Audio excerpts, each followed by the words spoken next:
rasuah bukan lagi satu perkara yang sinonim dengan Indonesia. Memang ada, memang banyak, penduduknya besar. Tapi memang pembenterasan rasuah itu begitu besar sekali. Saya, Syed Abdillah Syed Abdul Aziz, mempunyai usaha perniagaan Exolent Enterprise sebagai salah seorang partnernya. Dan saya juga mempunyai NGO bernama Kadupur Maharani sebagai juru kira-kira. Saya adalah mantan kepada pegawai wilayah penerbangan Malaysia dan bekerja selama 23 tahun di luar negara. Salah satu negara, Puan minta contoh, saya kasih contoh. Salah satu negara Indonesia, dan saya berada di sana tahun 1989 di mana pemimpinnya ialah Pak Suharto. Jadi keadaannya di masa itu rasuah itu memang gejala yang besar.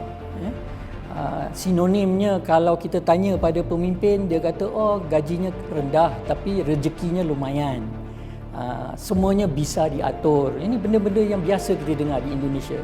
Tapi tengok apa keadaannya di Indonesia sekarang. Perasuah dibenteras, gubernur dan pak wilayahnya ditangkap, semuanya diadili, dan rasuah bukan lagi satu perkara yang sinonim dengan Indonesia. Memang ada, memang banyak, penduduknya besar, tapi memang pembenterasan rasuah itu begitu besar sekali. Berbeza dengan Malaysia, kita dulu tak pernah dengar perkataan kleptokrasi, tapi sekarang Malaysia adalah negara kleptokrasi dunia. Jadi ini adalah sesuatu yang amat mengecewakan saya sendiri. Kalau lihat seperti mana saya katakan, prestasi itu kalau lihat 80 dan 90-an tidak menular begitu bermasalah begitu. Tetapi sekarang tahun 20-an kita lihat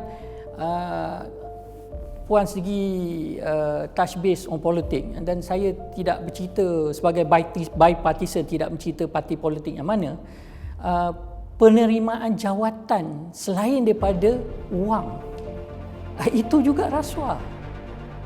Ramai pemimpin-pemimpin politik yang diberikan jawatan besar dalam GLC, Government Link Company, itu rasuah. Kita selalu sinonim rasuah hanya keuangan, tetapi rasuah itu juga adalah kontra value dengan pekerjaan dan lain-lain. Jadi itu sendiri kita nampak ramai pemimpin-pemimpin yang tidak berkaliber sebenarnya, tapi diberikan jawatan hanya sebagai satu imbuhan. Mungkin untuk tidak mengeluarkan apa yang beliau dapat dan sebagai imbuhan. Jadi ini salah satu contoh lah yang saya tidak mahu pemimpin politik khasnya diberi jawatan, sebagai kerana itu adalah najis rasuah. NGO memainkan peranan yang cukup besar untuk membasmi rasuah ini.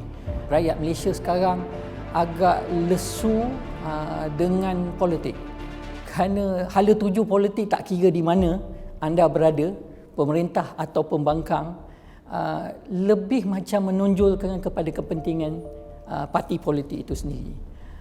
Tapi dengan peranan NGO, ia tidak ada kaitan dengan politik. We are bipartisan.